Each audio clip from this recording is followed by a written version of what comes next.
예수님께서 하신 말씀 가운데 아주 중요한 영적인 깨우침을 주시는 말씀입니다. 서기관들과 바리새인들이 그 율법은 잘 따르는 것 같지만은 그들의 행동은 제대로 따르지 않고 있다 하면서 예수님께서 아주 날카롭게 지적을 하고 계시는 것을 볼 수가 있어요. 교만이 가득해가지고 율법을 자신들의 멋대로 해석하는 위치에 앉았다. 서기관들과 바리새인들을 꼭 집어서 얘기하고 있어요. 그들이 모세의 자리에 앉았다. 모세의 그 영적인 영역과 그 지위와 모세의 그 하나님의 부름받은 지도자로서의 그 자리에 위치에 앉았다. 이렇게 얘기하고 있습니다. 네, 우리 3절 말씀을 같이 한번 읽어보겠습니다. 시작. 그러므로 무엇이든지 그들이 말하는 바를 행하고 지키되 그들이 하는 행위는 본받지 말라. 그들은 말만 하고 행하지 아니하며 또 무거운 짐을 묻고 사람의 어깨에 지우되 자기는 이것을 한 손가락으로도 움직이려 하지 아니하며 이렇게 예수님께서 지적하고 있는 것을 볼 수가 있습니다. 이 얘기는 우리들도 서기관과 바리새인들처럼 율법을 행하지 아니하고 그 말만 하는 그런 사람이 되지 말아야 되겠다 하는 깨우침을 주시는 메시지라고 볼 수가 있어요. 이렇게 하면 안 되겠구나. 예수님께서 기뻐하지 않는구나. 하나님이 원하지 않는구나 하는 것을 여기서 깨우쳐 주고 있습니다. 그래서 이 말씀을 보면서 무슨 생각이 드냐면 구약 성경에 엘리 제사장이 생각이 나는 거예요. 엘리 제사장은 구약의 제사장으로서 직임을 받았지만은 근데 그가 영역이 떨어졌어요. 그래서 영역이 떨어진 엘리 제사장은 한나가 하나님의 성전에 와서 간절하게 기도하는 모습을 보면서 술 취했다. 술 마시지 말라. 성전에 들어와서는 술 취하면 안 된다. 그렇게 가르쳐 줬단 말이죠. 간절한 마음으로 안타까운 마음으로 기도하는 그 모습을 아기가 있기를 바라는 마음을 가지고 그렇게 간절하게 기도하는 그 모습을 술 취했다. 영적인 분별력이 없었던 것을 안타깝게 생각합니다. 그런데 이 엘리 제사장은요. 또 어떤 일을 했냐면 자기 아들 두 아들이 있었는데 홈리와 비느하스라고 하는 두 아들이 있었는데 그 홈리와 비느하스가 이 성전 일을 감당했단 말이죠. 번제를 드릴 때 제물을 자기 것으로 이렇게 먼저 빼가지고 하나님께 다 이 바쳐야 되는데 그래서 중간에 것을 자기 것으로 빼앗고 말이죠. 또 성전의 제물로 바치기 전에 이거 우리 달라고 우리가 알아서 하겠다고. 또 성전에서 홈리와 비느하스라고 하는 두 아들은요 성전에서 일하는 여인들의 그 몸도 건드려 가지고 근데 이 소문이 잔뜩 들렸음에도 불구하고 엘리 제사장은 아들을 불러놓고서 그렇게 하지 말라고 이렇게만 얘기했고 제대로 훈육을 시키지 못했던 것이 참 안타깝습니다. 그로 인해 가지고 엘리 제사장의 집안이 다 멸망하게 됐던 것을 볼 수가 있어요. 종교 행위는 했지만은 그러나 영적으로 바르게 제대로 훈육하지 아니하고 가르치지 아니하고 했음으로 말미암아 이와 같이 하나님의 심판을 받았다고 하는 것을 우리가 기억하게 되는데 이 바리새인들과 서기관들이 말이죠. 이 겉으로 드러난 종교 행위는 잘 하지만 이 속으로는 실제로는 말이죠. 제대로 행하지 않는 것이 참 안타까운 그런 일이었다. 예수님께서 그 부분에 대해서 지적하고 계신 것을 볼 수가 있어요. 그래서 예수님께서 5절 말씀과 7절 말씀 사이에 보면은요, 그들의 보이기 위한 행동에 대해서 지적을 하고 있어요. 그들은 모든 행위를 사람에게 보이고자 한다. 경문띠를 넓게 해가지고 옷수를 길게 하고 아주 근엄하게 보이는 거죠. 그리고 다른 사람보다 좀 더 멋있게 보이려고 하는 그런 모습이죠. 잔치의 윗자리와 회당의 높은 자리, 시장에서 문안받는 것과 사람에게 랍비라 칭함을 받는 것을 좋아한다 그랬어요. 높은 자리에 앉기를 원하고 어디든지 남들에게 잘 보이기를 원하고 다른 사람들이 또 인사 많이 하는 것을 좋아하고 그렇게 하는 보이기 위한 행동에는 열심 있는 사람이다. 그렇게 지적을 하고 있어요. 이 러시아에는 그 러시아 정교회가 있습니다. 러시아 정교회 신학교 가가지고 보니까 러시아 정교회 사람이 와서 신학교에 와서 공부하고 있었는데 그들은 이 수염을 많이 기릅니다. 남자들이 수염을 잘 길러요. 그래서 왜 수염을 이렇게 길라 그랬더니 하나님 말씀을 전하는 사람들이 권위가 있어 보여야 된다 그래서 수염을 기르고 있어요. 수염을 많이 길러요. 근데 나이가 한 20대인데도 수염을 기르니까 상당히 나이가 들어 보이고 그 상당히 권위가 있어 보이는 그런 모습이더라고요. 수염을 길러가지고 이렇게. 저도 한번 수염을 이렇게 길러보면 어떨까? 조금 이상할 것 같아요. 근데 러시아 정교회가 어떤 일이 있었냐면 공산혁명이 일어나기 전에 러시아 정교회에서는요, 그때 당시에 그 러시아 황제에게 아부를 많이 해가지고 어떻게 하면 러시아 황제로부터 땅을 많이 불어받아가지고 그래서 이 헌금을 받아가지고 재산을 많이 늘릴까 이거에 대해서 신경을 많이 썼던 사람들이에요. 그러면서 그들이 그 러시아 정교회 마지막 무슨 그 회의를 할 때, 이 전체 총회할 때, 그때 그들의 관심사는 지금 혁명 직전에 있는 그 상황, 사회적인 상황은 바라보지 못하고 그들을 어떻게 도울 것인가, 그 어려운 경제적인 빈부격차가 심한데 그들을 어떻게 어려운 고통에서부터 건져낼 것인가, 이런 것에 대해서 심각하게 논의하지도 않고 또 해외 전도해야 되겠다, 우리가 해외 선교를 어떻게 할 것인가, 이것에 대해서는 신경도 안 쓰고 있었고, 그래서 러시아 정교회는요, 그때까지도 다른 데에 전도하고 뭐 선교하고 이런 개념이 참 없었어요. 그러니까 그 지역만 그냥 우리 지역에서만 그냥 예배드리고 우리 지역에서만 선교하고 그래야 되겠다, 뭐 이런 주의였단 말이죠.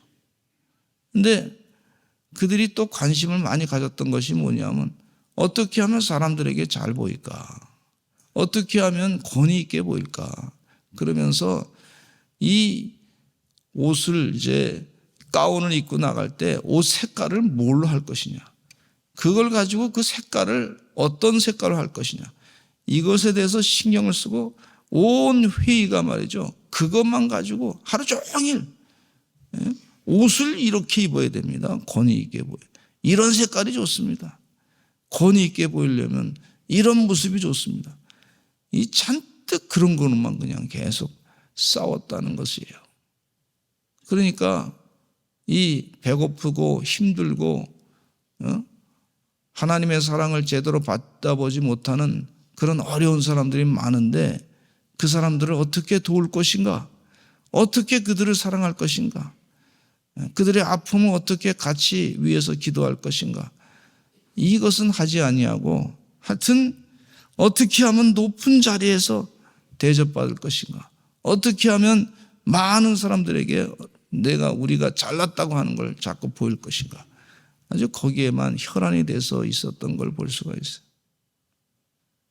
그래서 그 러시아 정교회 가면은요, 아주 교회가 말이죠, 굉장히 거대하고 아름다운 궁전처럼 졌는데 사람들의 마음은 다 피폐하고 생활은 다 엉망이었던 것을 볼 수가 있어요. 이게 경계를 우리가 해야 되겠구나. 예수님께서 벌써 그때부터 지적을 하고 계신 것을 볼 수가 있어요. 그러면서 예수님께서 하신 말씀이 외식하는 기도에 대해서 또 지적을 하고 계시는데 마태복음 6장에 보면 그런 내용이 나오고 있습니다. 사람에게 보이려고 그들 앞에서 너희 의를 행하지 않도록 주의하라. 그렇지 아니하면 하늘에 계신 너희 아버지께 상을 받지 못할 것이다. 그렇게 말씀해 주고 있어요. 그러므로 구제할 때 외식하는 자가 사람에게서 영광을 받으려고 회당과 거리에서 하는 것 같이 너희 앞에서 나팔을 불지 말라 그랬어요. 우리가 더 잘났습니다. 막 자랑하고 말이죠. 이걸 잘못하면은 선전선동이 될 수 있단 말이죠. 우리가 제대로 하지도 않는데 아주 그냥 자랑만 잔뜩 넣어놓고 공산당처럼 말이죠. 선전선동만 하는 그런 사람들이 되지 않아야 되겠다 하는 것을 말씀해 주고요. 구제할 때 오른손이 하는 것을 왼손이 모르게 하라고 그렇게 말씀해 주고 계세요. 다른 사람들이 다 보이게끔 기도하는 자리도 말이죠. 다른 데 사람들이 막 그냥 다 지나다니는 자리에 거기서 시장이나 뭐 이런데 거기서 막 기도하고 그런 모습을 차라리 그러지 말고 골방에 들어가서 하나님과 개인적인 깊은 기도를 하라 그렇게 공고하고 계신 말씀을 볼 수가 있습니다. 보이기 위한 행동, 남에게 보이기 위해서 선전한, 근데 보이지 않아도 행하는 것은 결국은 하나님이 다 알고 계십니다. 한번 따라서 합시다. 하나님께서 다 알고 계십니다. 시퍼렇게 하나님께서 살아계셔서 다 알고 계시다는 거예요. 그러니까 우리가 주의 은혜 가운데 진실로 행하시는 하나님의 종들의 삶이 다 되시기를 간절히 축원합니다. 남에게 알리기 위해서 하는 것이 아니라 하나님 아시면 된다. 이 하나님께서 우리를 인정해 주시면 된다 하는 것이죠. 그러면서 가르쳐 주시는 또 메시지가 뭐냐면 이 겸손의 도를 가르쳐 주고 있어요. 같이 11절을 읽겠습니다. 11절, 12절 시작. 너희 중에 큰 자는 너희를 섬기는 자가 되어야 하리라. 누구든지 자기를 높이는 자는 낮아지고 누구든지 자기를 낮추는 자는 높아지리라. 할렐루야. 이 말씀 가운데 우리가 겸손의 도를 우리 주님께서 보여주셨으니 그 겸손함으로 살아가기를 바란다 하는 얘기입니다. 우리 같이 빌립보서 2장 5절로 8절 말씀 보겠습니다. 빌립보서 예수님께서 이렇게 말씀하시고 또 십자가에 못 박혀 돌아가셔서 우리에게 겸손의 도를 가르쳐 주신 것을 볼 수가 있는데 이와 같이 예수님처럼 그렇게 겸손하게 살기를 바라서 사도 바울이 빌립보 교회에 편지를 써서 보냈는데 빌립보서 2장 5절로 8절을 같이 읽어보겠습니다. 신약성경 320쪽에 있는 말씀이 되겠습니다. 시작. 너희 안에 이 마음을 품으라. 곧 그리스도 예수의 마음이니 그는 근본 하나님의 본체시나 하나님과 동등됨을 취할 것으로 여기지 아니하시고 오히려 자기를 비워 종의 형체를 가지사 사람들과 같이 되셨고 사람의 모양으로 나타나사 자기를 낮추시고 죽기까지 복종하셨으니 그 십자가에 죽으심이라. 할렐루야. 너희 안에 이 마음을 품으라. 곧 그리스도 예수의 마음이다. 이건 겸손의 마음이다. 하늘 보자. 거기서 그냥 계셔도 됩니다. 편안하게 지내실 수 있어요. 근데 사람들이 지금 지옥으로 가는 걸 보니까 너무 안타까운 거예요. 멸망의 길로 가는 걸 보니까 너무 안타까운 거예요. 그래서 하늘 보자를 버리시고 이 땅에 육신의 몸을 입으시고 이 땅에 오셔서 우리 인간의 모든 죄를 다 사해 주시기 위해서 십자가에서 못 박혀 돌아가시면서 피를 흘려 돌아가시면서 그 피로 우리 더러운 죄를 다 사해 주신 것을 볼 수가 있습니다. 우리가 그 은혜 가운데 지금 살고 있어요.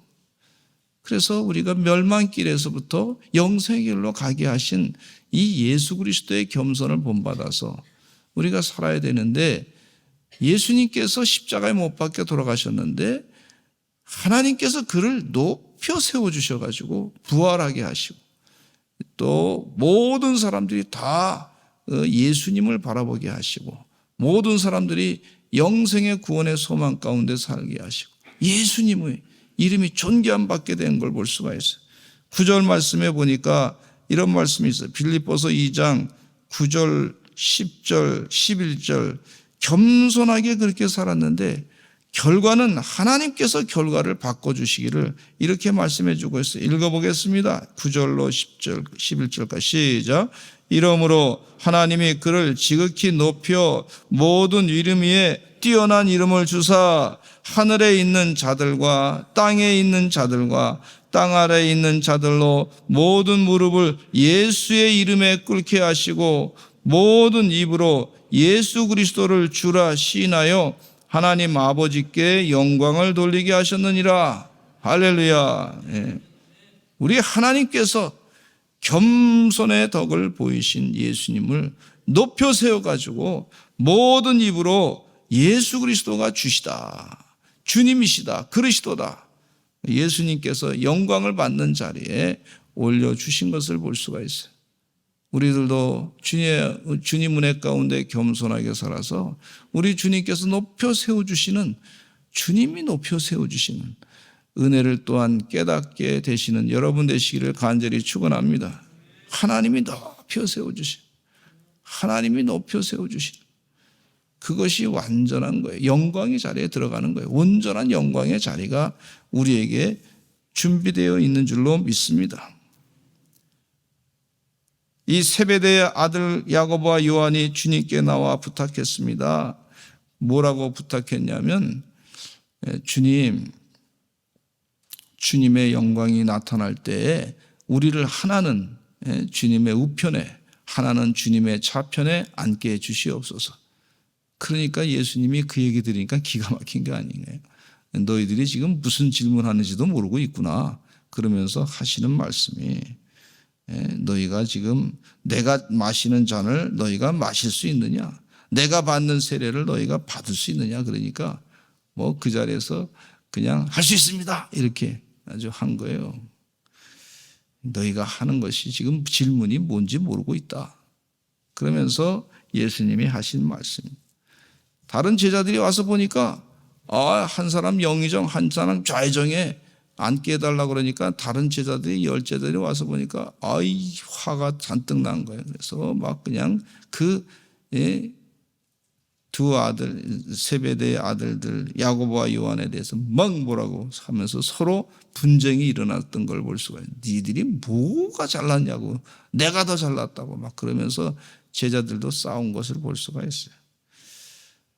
그러니까 예수님께서 그들을 보면서 하시는 말씀이, 너희 중에는 그렇지 않을지니 너희 중에 누구든지 크고자 하는 자는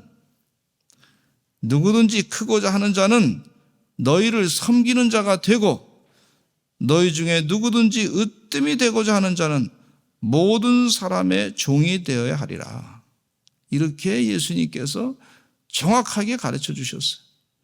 너희 중에 누구든지 크고자 하는 자는 섬기는 자가 되고, 으뜸이 되고자 하는 자는 모든 사람의 종이 되어야 한다. 그런 얘기입니다. 인자가 온 것은 섬김을 받으려 함이 아니라 도리어 섬기려 하고 자기 목숨을 많은 사람의 대성물로 주려 함이니라. 이렇게 말씀해 주고 있어요. 우리 예수님께서는 왕 중에 왕이십니다. 겸손의 왕이세요. 겸손의 왕. 세상 사람들은, 세상의 왕들은 교만의 왕들이에요. 교만의 왕들. 어떻게 하면 내가 잘나 보일까? 어떻게 하면 많은 인기를 얻을까? 이것이 잔뜩 머릿속에 쌓여있고, 어떻게 하면 많은 표를 얻을까? 이것이 잔뜩 생각 속에 있는데, 우리 예수님은요, 세상의 교만의 왕이 아니라 겸손의 왕이신 줄로 믿습니다. 우리에게 겸손으로 이 세상의 분쟁을 해결할 수 있음을 주님께서 정확하게 가르쳐주고 계신 것을 볼 수가 있어요. 주의 은혜 가운데 겸손하게 자기를 낮추셔서 주님의 뜻을 잘 이루시는 우리 서산제일감리교회 성도들 다 되시기를 간절히 축원합니다. 이런 사회도 있구나. 세상 사람들이 몰랐던 사회. 이런 믿음의 사람들이 있구나. 세상 사람들이 알지 못했던 하나님의 영적인 지혜, 이 겸손의 지혜로 우리 세상을 바꾸시는 하나님의 종들이 다 되시기를 간절히 축원합니다. 우리 다 같이 주여 많이 하시고 통성으로 기도하겠습니다. 하나님 도와주시어서 예수님 마음을 배우게 해주시옵소서. 주님의 마음을 따라서 영적인 바른 열매를 맺게 해주시고 세상 사람들이 알아주지 않아도 우리 주님이 알아주시면 됩니다. 주님께서 나를 높여주실 때 진정한 높임을 받게 될 줄로 믿습니다. 교만하지 않게 해주시옵소서. 겸손하게 해주시옵소서. 우리 다 같이 주여 많이 하시고 통성으로 기도하겠습니다. 주여